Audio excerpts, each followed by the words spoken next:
Je voudrais me servir pour cet essai que nous faisons maintenant. C'est un roman admirable, d'un auteur admirable, qui s'appelle, l'auteur s'appelle Rumer Godden, c'est une femme. Elle a grandi dans les Indes, elle était toute petite fille, exactement dans les endroits qu'elle décrit dans ce livre notamment. Et le roman s'appelle Breakfast with the Nicolaides, ce qui veut dire le petit déjeuner dans la famille des voisins. Avez-vous des questions à me poser sur, sur le personnage d'Émilie, que fait-elle, qu'aime-t-elle, en quoi croit-elle, enfin? Ben voilà, Émilie est une petite Anglaise transplantée dans les Indes et elle se doute qu'il y a quelque chose dans la civilisation indienne, dans l'âme indienne qui l'attire. Oui. La mère déteste l'Inde. Émilie aime l'Inde. Voilà le conflit. Voilà le texte. Mais non, ne le lisez pas tout de suite. Oui, si vous en avez envie, mettez votre pouce dans la bouche. C'est très bien, ça ne me gêne pas. Non, allez-y, voilà. Tout à l'heure, il ne faudra pas le mettre dans la bouche quand vous lirez le texte. Il faudra lire le texte sans aucune idée préconçue. Pas plus de pouce dans la bouche que de sentiments, que de rien. Enfin, mais nous n'en sommes pas encore là. Avant, je veux vous préciser la situation elle-même, la scène. Voilà, toute cette scène est à propos d'un chien. Émilie avait un chien. Un matin, la mère d'Émilie, qui s'appelle Louise, s'aperçoit que le chien a une attitude étrange. Mord les meubles, bave, souffre, hurle, essaye de se sauver dans le jardin, tourne en rond. Elle en conclut que le chien a la rage. Elle ne le dit pas à Émilie, ni à la petite sœur, et elle les envoie prendre le petit déjeuner chez les voisins, les Nicolaides. Et pendant que Émilie et sa petite sœur sont chez les Nicolaides, elle envoie chercher un vétérinaire. D'ailleurs, pour ce vétérinaire, le roman est également un cas extrêmement important, car ce vétérinaire est un hindou.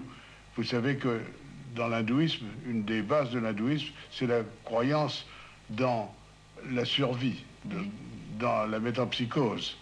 Les hindous sont persuadés qu'après notre mort, notre âme vit encore et va se poser dans un autre corps. Si nous avons été bons, nous avons des chances pour que cet autre corps soit un corps noble. Si nous avons été extra méchants, il y a beaucoup de chances pour que nous soyons réduits à devenir un crapaud ou une mouche. Et alors, pour cet hindou, tuer un chien, c'est une chose effrayante. Néanmoins, il le fait parce que c'est un vétérinaire.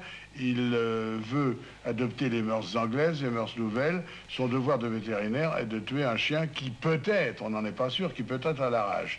Il est tellement influencé. Le père d'Émilie est à cheval en train de surveiller ses champs, ses plantations agricoles. Il n'y a donc que la mère, Émilie, la petite sœur, et le vétérinaire. Le vétérinaire est tellement impressionné par la responsabilité qu'il encourrait si ce chien enragé mordait quelqu'un, que sans examiner, affolé, et sans examiner plus avant le chien, sur les dires simplement de la mère d'Émilie, il pique le chien et le chien meurt. Avant qu'Émilie ne revienne de chez les Nicolaides, on enterre le chien, on le fait disparaître, et quand Émilie revient, elle ne trouve plus le chien. La scène que nous allons essayer de jouer maintenant, si je sens que vous sentez le pouce dans la bouche, mettez-le, non? Il faut surtout être très détendu et faire ne pas jouer, êtes-vous dans la vie. Si vous avez envie de pouce dans la bouche, mettez le pouce dans la bouche. Si vous n'avez pas... Voilà, frottez-vous les mains comme ça, c'est très bien. Bon, non, voyez-vous, cette scène-là, c'est une scène qui exprime le fait que Émilie a compris. Elle a compris qu'on a tué son chien et que c'est sa mère. Et elle va le dire. Elle va le dire ce qu'elle pense. Vous voyez que c'est une scène très importante. Oui. Maintenant, nous allons commencer à la lire.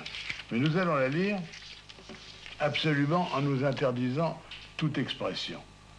Vous savez, je vous ai dit pourquoi peut-être déjà. Non, je vais vous le dire. Si, à la première lecture d'un texte, un acteur cherche à donner une expression, il y a toutes les chances pour que cette expression soit un cliché, soit une routine, soit quelque chose qu'elle a vu sur l'écran ou qu'elle a déjà fait, que ce soit quelque chose déjà utilisé.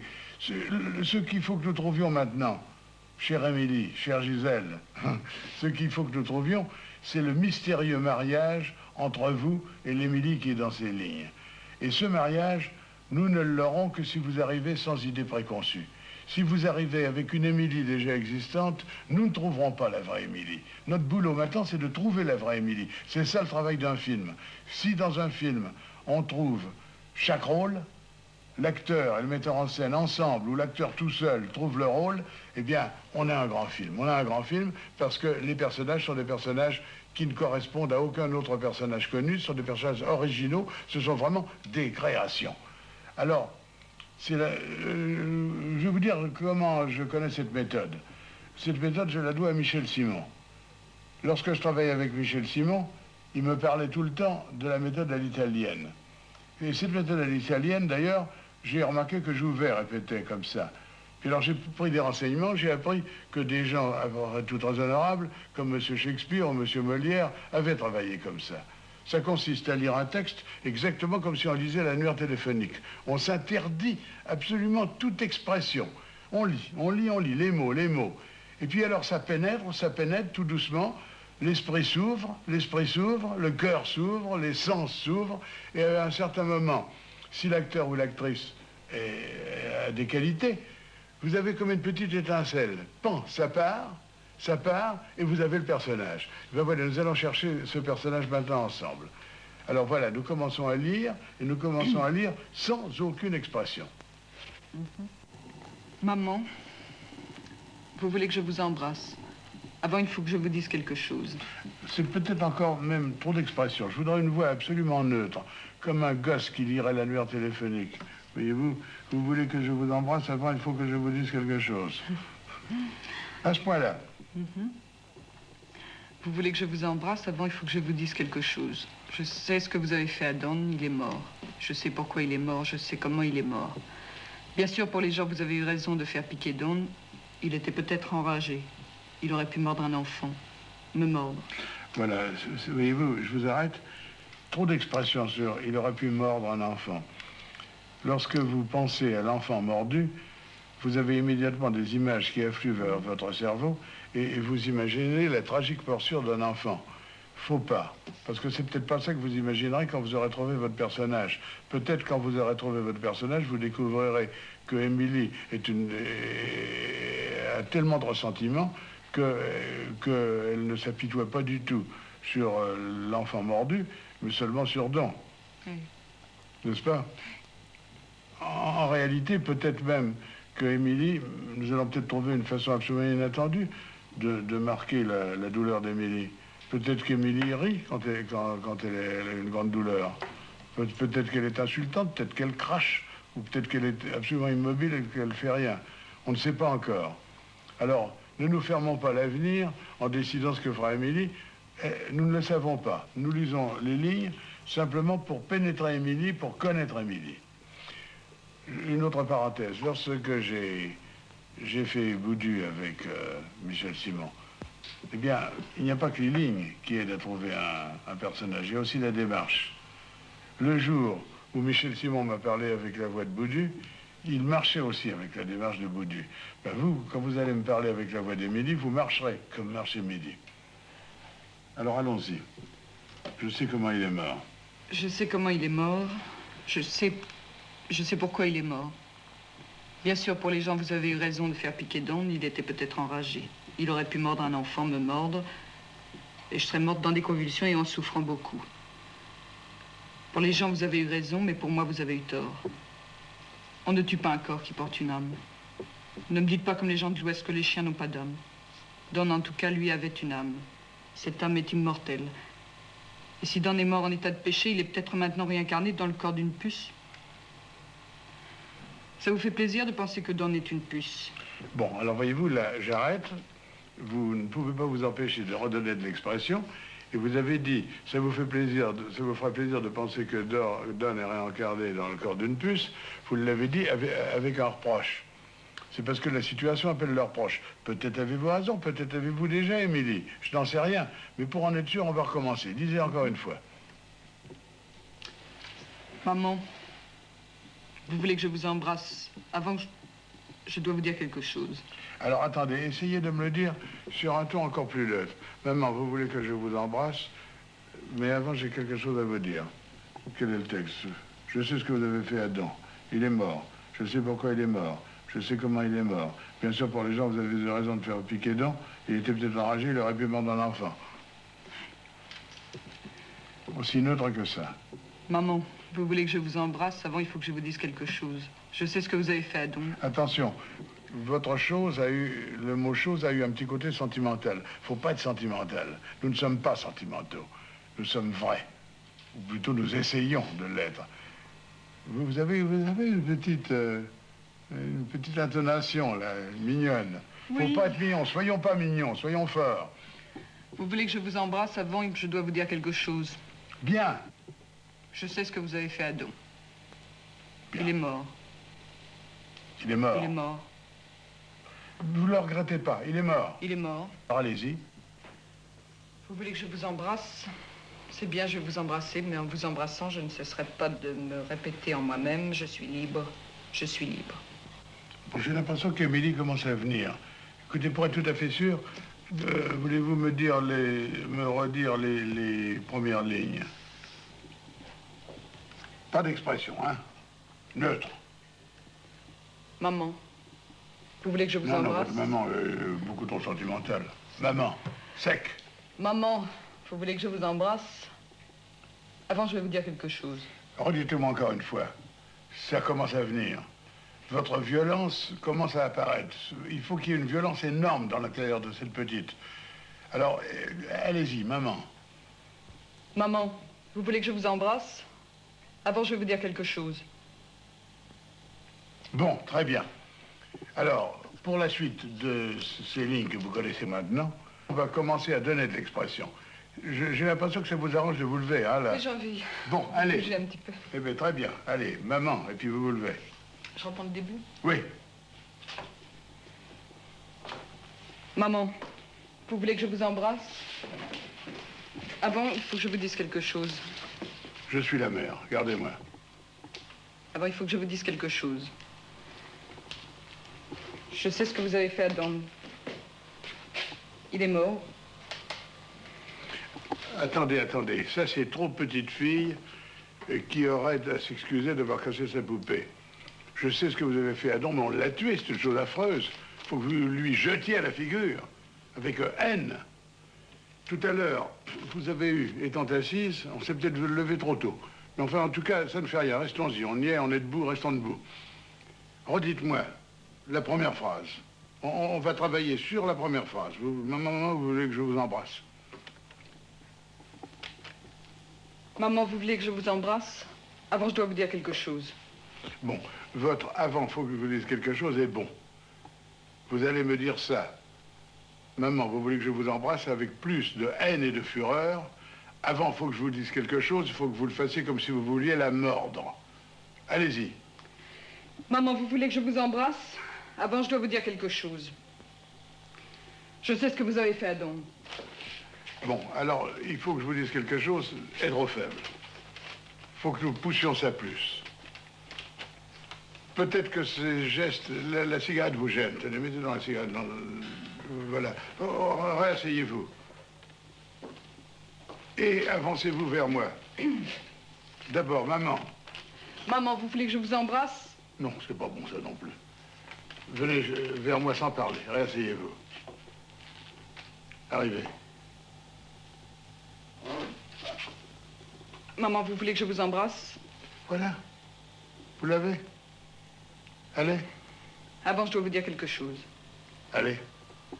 Je sais ce que vous avez fait à Don. Il est mort. Je sais pourquoi il est mort, je sais comment il est mort. Bon, c'est très bien jusqu'à il est mort. Le je sais pourquoi il est mort, vous repartiez dans la sentimentalité. Je sais pourquoi il est mort. Il faut... Surtout, ne faites pas comme moi. Je veux que ce soit vous qui jouiez, pas Jean Renoir. C'est Gisèle qui joue. Avec votre personnalité, pas avec la mienne. Mais cette phrase, je sais pourquoi il est mort, je sais comment il est mort, il faut que ce soit comme un cri de désespoir. Ce chien était tout l'amour de sa vie. Alors, redites-moi du début. Maman, maman. Asseyez-vous.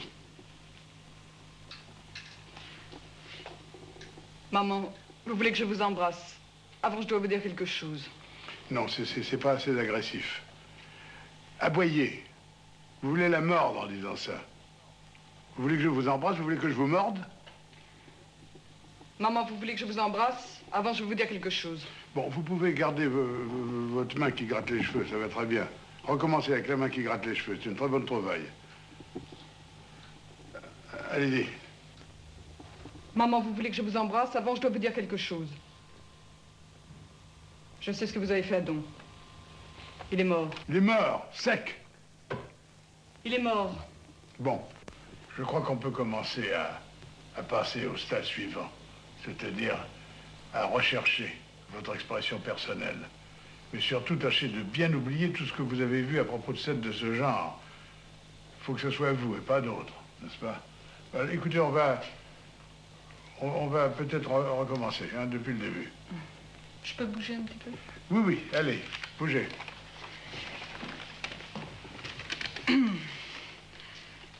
Maman, vous voulez que je vous embrasse? C'est bien. Mais avant, il faut que je vous dise quelque chose. Bon, approchez-vous de moi. C'était pas très bon, ça. Vous avez retrouvé la faiblesse du début. Je veux une fille forte, en colère, hargneuse, méchante. Tenez, mettez-vous ici, vous serez mieux. Comme ça. Puis regardez-moi bien dans les yeux. Et puis allez-y. Vous voulez que je vous embrasse? Maman, vous voulez que je vous embrasse? Avant, je dois vous dire quelque chose. Bon, essayons autre chose maintenant. La colère, vous l'avez maintenant. Alors, essayons une colère qui se cache sous un visage absolument calme. Essayez ça. Mais bien dans les yeux. Et pendant que vous dites les mots, vous regardez mes yeux, vous voudriez les arracher. Mais les mots sortent avec une voix très calme. Essayez ça.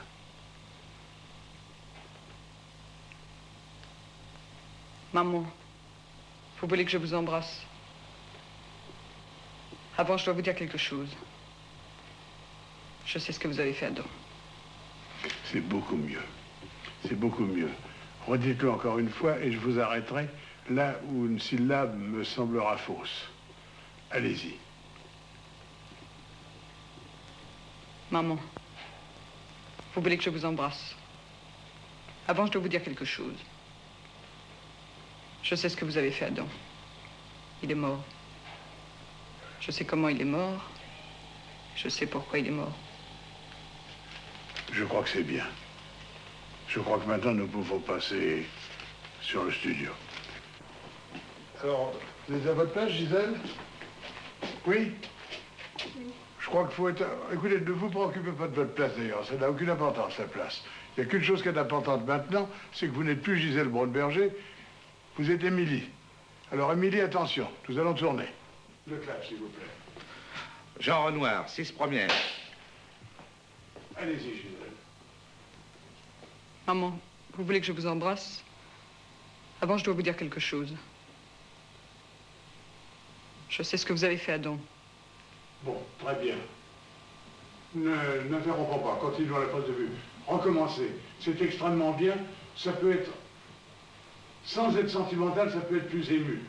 Vous pouvez être plus bouleversé. Tout à l'heure, vous m'avez donné quelques mots dans lesquels vous étiez absolument, vous aviez perdu la tête. Il faut qu'on retrouve ça, Gisèle. Allez-y.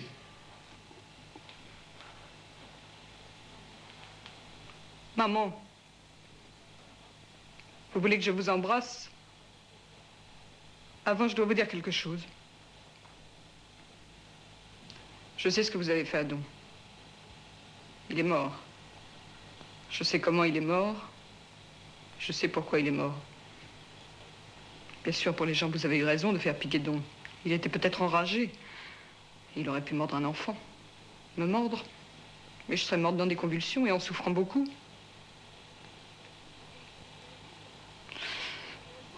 Pour les gens, vous avez eu raison, mais pour moi, vous avez eu tort. On ne tue pas un corps qui porte une âme. Ne me dites pas, comme les gens de l'Ouest, que les chiens n'ont pas d'âme. Don, en tout cas, lui, avait une âme. Cette âme est immortelle. Et si Don est mort en état de péché, il est peut-être maintenant réincarné dans le corps d'une puce. Ça vous fait plaisir de penser que Don est une puce? Pourquoi pas? Moi, cette pensée m'ennuie beaucoup.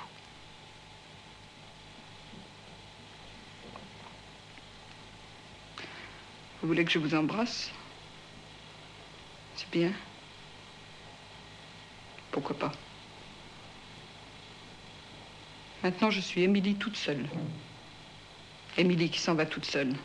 Sans personne. Sans vous. Je suis libre.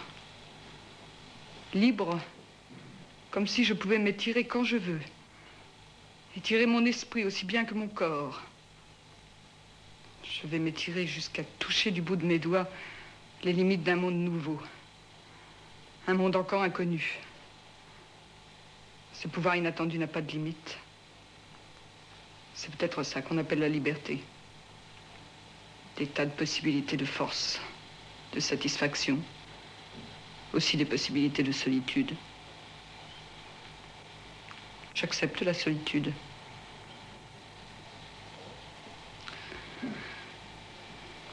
Vous voulez tout de même que je vous embrasse? C'est bien. Je vais vous embrasser. Mais en vous embrassant, je ne cesserai pas de répéter en moi-même. Je suis libre. Je suis libre.